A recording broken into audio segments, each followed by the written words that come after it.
Mistranslations, cards not working as intended, and surprise rogue decks taking 2 of 3 World Championship titles home. That is a tale of the tape of the very first ever Pokemon World Championships, all the way back in 2002. A story that has largely been untold until now. Let's begin. With plans for the first World Championships on the horizon, Wizards of the Coast had a lot of changes in mind. The previous year of the Pokemon TCG play was focused on the Super Trainer Showdown, a series of 4 tournaments held across the United States.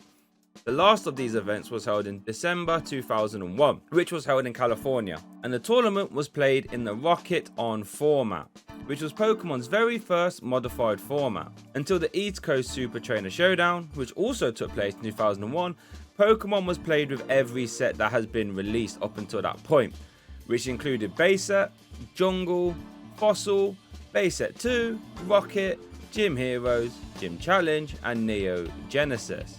But following complaints from the player base with cards like Energy Removal, Item Finder, and Professor Oak, they were all really unfun to play with. Wizards of the Coast decided to step in and introduce a system of a rotation, which had succeeded in their other card game Magic the Gathering, so it seemed like a logical step to try in the Pokemon TCG. In doing so, they rotated the first 4 expansions and created the new Rocket On format. Initially, the deck that was dominating this format was Fraligator, which is one of the few attackers in the game with the ability to knock out any Pokemon in one hit. This was thanks to its Riptide attack, which would deal 10 damage plus 10 damage for each number of water energy cards in your discard pile, and then you would shuffle them all the way back from the discard pile back into your deck. And with its Pokemon Power Downpour, as often as you like, you could discard a water energy from your hand. This meant Riptide was very capable of one-shotting a lot of things turn after turn after turn. You could even use this Parasect, which in a strange ruling would stop your discard pile from being interacted with. So Riptide now wouldn't actually shuffle those water energy back in, but would still deal massive damage. However, this dominance was short-lived, as the introduction of 4 more sets, Neo Discovery, Neo Revelation, Neo Destiny, and the Legendary Collection, expanded the metagame so much that Fraligator sort of fell in line with many other decks in the format. Instead, by the end of this format, tournaments were largely dominated by Dark Fraligator, Dark Gengar, and the infamous Slowking. The power of Slowking is something that cannot be understated. In the earliest days of the Pokemon TCG, Wizards of the Coast was not exactly known for being consistently accurate with their translations, but more often than not, their errors would be largely trivial. With Slowking, however, a small mistake would turn an otherwise bulk card, to be honest, into one of the greatest, if not the greatest Pokemon cards ever printed. In English, the card's Mind Games Pokemon Power states, whenever your opponent plays a trainer card, you may flip a coin. If heads, that card does nothing and put it to the top of your opponent's deck. This power was simply so absurd that it warped the game around it, since Wizards of the Coast operated with the rule play as it's written, with most of their translation mistakes. However, in Japan, this card saw little to no play, because of one short sentence at the start of the Pokemon power, instead causing it to read, "You may use this power if Slowking is in the active spot." While this error might seem minor at first, this omission of it being in the active meant you could use Mind Games from the benched position, and that meant you could also use multiple Slowking whenever your opponent tried to play a trainer. So if you had 4 Slowking in play and your opponent tried to play a trainer, they had a 1 in 16 chance of it actually succeeding. This meant you would effectively lock your opponent out of trainer cards for the rest of the game, which is a problem because trainer cards are very good. The Slowking problem does propose an interesting question though. If players were always under trainer lock, especially in the mirror match, how could they ever set up? Well, the saviour of the format was none other than Cleffa, often praised as the greatest Pokemon card ever printed. Cleffa from Neo Genesis was truly the perfect solution to all the issues that existed in the early days of the Pokemon TCG. Immediately before Cleffa's release, the format was almost entirely dominated by hand-destroying trainer cards like Rocket Sneak Attack, the Rocket's Trap, and Imposter Professor Oak. All of these were ridiculous, as you can see now. These cards were often supplemented by some of the most powerful low energy attackers in the game at that point, such as Rocket Zapdos and Erica's Jigglypuff. All these cards lumped together and played together produced some of the most oppressive strategies that we have ever seen, and the only real viable option was to join them. Quite honestly, this was one of the worst times to play the Pokemon TCG. This all changed with Cleffa though, whose Eek attack allowed you to refresh your hand back up to 7 cards, just for 1 energy as well, which was so efficient that hand destruction pretty much became a thing of the past as soon as Cleffa was released. Cleffa was also able to counter the format's big and efficient basic Pokemon with its baby rule, which states if this baby Pokemon is your active Pokemon and your opponent tries to attack, your opponent flips a coin. Tails, your opponent's turn ends without an attack. It is hard to overstate what Cleffa did for the format. Its debut slowed the game down to a grinding halt. Where games were previously over in about 10 turns at most, games were now going, well, past turn 50. However, this card was much less impactful in a Rocket R modified format, which was naturally slower anyway, so it felt less impactful for the 2002 World Championships main event, which was limited to players under 15. But there was an extra event held at the 2002 World Championships called the Professor's Cup, and things were, well, a different story there. You see, until now, I've been talking about the event as if it was one tournament, in a similar way to modern World Championships are now, right? But it's important to make the distinction that there were actually 2 different tournaments at 2002 Worlds. The 10 and under and 11 to 14 divisions, or modernly known as junior and senior divisions, which played in the Rocket On modified format. But there was a Professor's Cup as well, and this was held in the pre-rotation base through Neo format. So while the hand destruction strategies that were prevalent before the release of Cleffa were largely now unplayed because Cleffa existed, cards like energy removal still being legal in the Professor's Cup removed any chances of decks like Fraligator from being anywhere close to being playable. Most people in this format would play decks around the infamous Sneasel from Neo Genesis, who could do up to 120 damage with its beat up attack, a number which was unprecedented for its time, especially on a basic Pokemon with no weakness or retreat cost.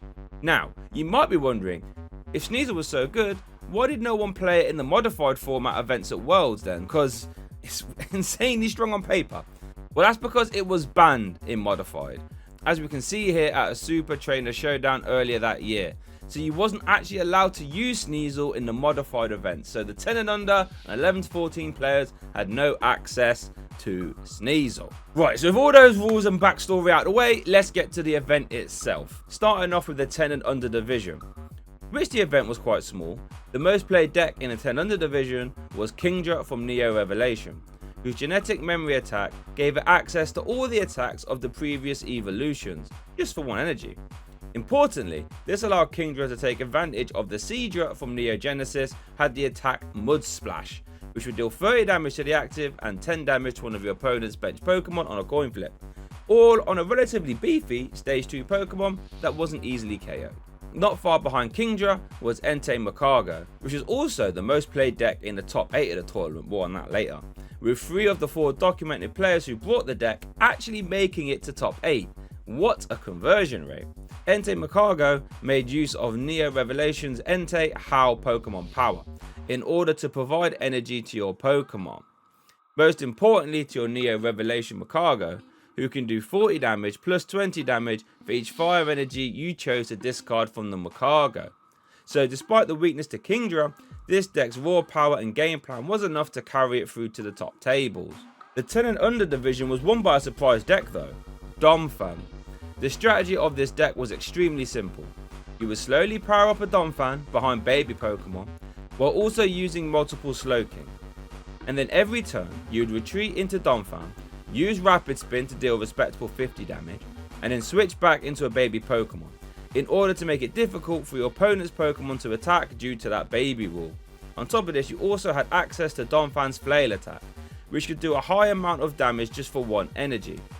Slowking is important to this strategy because the only way to force baby Pokemon out of the active spot would be Double Gust, but Slowking forces the opponent to flip multiple times when they attempt to use Double Gust, and if they fail, well, you get a free turn to swing for damage again.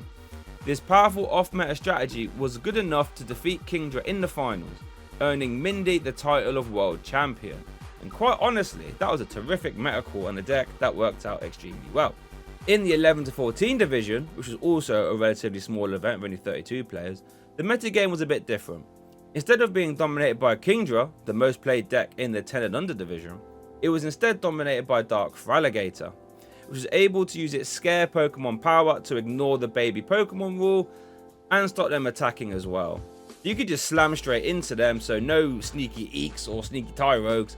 This will allow Dark Feraligatr players to produce a relentless aggressive force turn after turn. Behind it, it was a three-way tie for the second most played deck, split by Kingdra from earlier, Espeon from Neo Revelation, and Dark Blastoise. Espeon would deal huge damage with its psychic attack, and Espeon was paired with Slowking of course, but some players paired it with Umbreon too, who would offer a bench damaging threat as well. Dark Blastoise was interesting, which was able to deal high amounts of damage with its Hydro Cannon attack, which would deal 30 damage plus 20 extra damage for each water energy attached to this Pokemon, but not energy used to pay for the attack, up to a maximum of 40 extra damage. And it could also protect itself with Rocket's Tackle, since it would be immune to all damage next turn on a coin flip. And bear in mind, Dark Pokemon had a lot of unique support at the time too, like the Boss's Way, which would let you search out a Dark Evolution Pokemon, and Rocket's Hideout, which would boost their HP as well. There were a few surprises in the 11 to 14 division though. The main difference being from the 10 and under division was that there was considerably less Entei Macargo, 5 decks featuring Slowking. But there was also a Steelix Kingdra deck, where Steelix would just absorb damage with special metal energy, since they would reduce damage done by 10 for each one attached, which actually got a top 4 placement. And there's also a Lantern Slowking deck, which made top 8. Light Lantern had a nifty little spark attack that would deal respectable damage into the active, and a little bench damage too. And normal Lantern could swap itself into a normal type if you like, or while having Slowking in the back doing, well, Slowking things. The top 4 then had that Kingdra Slowking deck, a Dark Feraligatr deck, Espeon, and Dark Tyranitar. Dark Tyranitar has 2 very interesting attacks. Mountain Smasher would let you flip a coin for each fighting energy attached to it, and for each head you would deal 20 damage and discard the top card of your opponent's deck, making for a scary coin flip dependent attack. And Fling Away would deal a respectable 50 damage just into the active, or 30 damage into the active and a 30 damage snipe to a bench Pokemon, making Dark Tyranitar a hefty attacking threat. However, the finals in the 11 to 14 division would end up being a Dark Feraligatr deck with Slowking matched against Espeon, also with Slowking. In the end, Dylan was able to take his Dark Feraligatr deck to win the title, with Dark Feraligatr proving just too strong at locking down those baby Pokemon. So now we've looked at the junior and senior division events, with Donphan and Dark Feraligatr taking it home, but now it's time for the Professor's Cup, and this right here is where things get ridiculous. Because don't forget, this was a completely different format based through Neo. As one would expect, the metagame was completely different. Data on what happened at this event is kind of incomplete, but from the information that is documented, Sneasel was the dominant force at the event, spoiler alert. Most notably, the eventual 3-time world champion Jason Klaczynski would end up finishing 10th at this event, with Sneasel paired with Slowking, a pairing that came infamous of being one of the most powerful decks to ever exist. The blend of Slowking's utter lockdowns and Sneasel's high damage output proving to be a real menace. At this time, most players would focus on using Sneasel's beat up attack while slowing down your opponents with Slowking, which is a very powerful strategy in its own right. But with the benefit of hindsight, it becomes apparent that the true powerhouse of the deck was actually Murkrow from Neo Genesis. Its mean look attack would allow you to virtually trap any Pokemon indefinitely in the active with assistance of Slowking, because that would stop the opponent from playing Switch, and then alongside energy removal to stop them from ever powering up an attack. And then when a Pokemon is trapped, you can use Murkrow's feint attack to slowly pick off their bench Pokemon until you win the game. Despite the fact that most people did focus on Sneasel instead in 2002, most players did still include at least one Murkrow in their deck as a secondary game plan. Dark Gengar was a force to be reckoned with too. Its power Deep Sleep would force players to flip 2 coins to wake up from sleep instead of 1, and if any were tails, you would stay asleep. And Pulling would let you switch your opponent's active and then you put them to sleep, so a bit of a scary combination. Noctowl was often played here too, since once per turn you could flip a coin. If head, you could look at your opponent's hand and shuffle away any trainer card you found there. This would be monstrous at removing Double Gust and Warp Point, both of which are the best way to get around Gengar's Deep Sleep power. And for all the real hefty Pokemon, you have Misdreavus' Perish Strong attack, which was the perfect way of clearing them out over 2 turns, especially with Dark Gengar from waking them up. Rocket Zapdos was another one of the most powerful decks of the format, as it was an incredibly efficient high damage attacker. That was one of the few attackers that could ever dream of competing with Sneasel in all honesty, but there was one attacker that could actually do Rocket Zapdos' job a lot better, and that was largely a bit of a secret, and it was only really possible due to some strange rulings. Let's have a look. For the first few years in its lifetime, base set Chansey was a relatively innocuous card, occasionally popping up in stall strategies thanks to its scrunch attack that would prevent all damage done to it next turn on a coin flip. Or sometimes it could be used as a secondary attacker, I guess. Finally, thanks to a series of coincidences, Chansey would now have its time to shine as a main attacker in a meta strategy. In the base Neo format, Chansey having 120 HP is a hugely significant fact, giving it the unique distinction of being one of the only Pokemon that has enough HP to where it will never realistically be one-shotted by a Sneasel in one hit. Not just that though, but it has its double edge attack, which if successfully powered up, deals enough damage to knock out a Sneasel in one hit since it does a massive 80 damage. The cost is dealing 80 damage to itself, making its absurd amount of HP feel worthless. But due to some funky mechanics, Chansey was able to reduce that amount of self damage in a few ways. Most notably, Chansey was able to use Goldberry, which was a tool card that allowed you to remove 4 damage counters from the Pokemon it is attached to at the end of any turn, if the Pokemon had 4 or more damage counters on it, and after that you would discard Goldberry. This gave Chansey the ability to reduce the damage it done to itself by an effective 40 at least, leaving Chansey with 80 HP, which was not a ton, but it was better than nothing. The next massive card for Chansey was Metal Energy. When Darkness and Metal Pokemon were introduced as types in the Pokemon TCG for the first time, they did not get new basic energy. Instead, they each got a special energy that had a different effect based on what type it was. In the case of Metal Energy, it made it so the Pokemon it was attached to takes 10 less damage from attacks, but if it was attached to a non-metal Pokemon, it also meant that the Pokemon did 10 less damage with its attacks. At first glance, this card seems like it would be an interesting defensive card, but due to the card's strange wording, it also ended up being a massive buff for Chansey, and to any other Pokemon that damaged itself. For some reason, both of the damage reduction effects applied to Chansey's self-damage, like Double Edge. So when Chansey attacks itself, the damage is reduced to 70 because of its output, and then when the Chansey receives the damage, it receives 10 less, reducing it down to 60. And this effect stacks as well, so if you have 2 Metal Energy attached to Chansey, it would only do 40 damage to itself, which then meant it would do no damage to itself when Goldberry activates. And it would also take 20 less damage from the opponent's attacks as intended as well. This on its own was probably enough to make Chansey a formidable attacker, but the addition of the Unknown N mistake was enough to push it over the top. In Neo Discovery, Unknown N, D and M were all released, and they were meant to reduce the damage that your Unknown took from Colourless, Darkness and Metal type Pokemon respectively. However, Wizards of the Coast's unreliability when it came to the early translation struck again, omitting the limitation to Unknown on all 3 of them. This meant Unknown N, whose Pokemon power states whenever a colourless Pokemon damages one of your Pokemon, reduce that damage by 30 after applying weakness and resistance, also applied to Chansey damaging itself. So now Chansey, who would automatically be doing 50 to itself before any Metal Energy or Goldberry activations. So it was extremely infrequent for Chansey to ever actually have any damage sticking onto itself going into your opponent's turn, turning the card into not only one of the bulkiest attackers we've ever seen, but one of the most powerful ones to that point, capable of wrecking everything in its way, giving birth to the Metal Chansey archetype.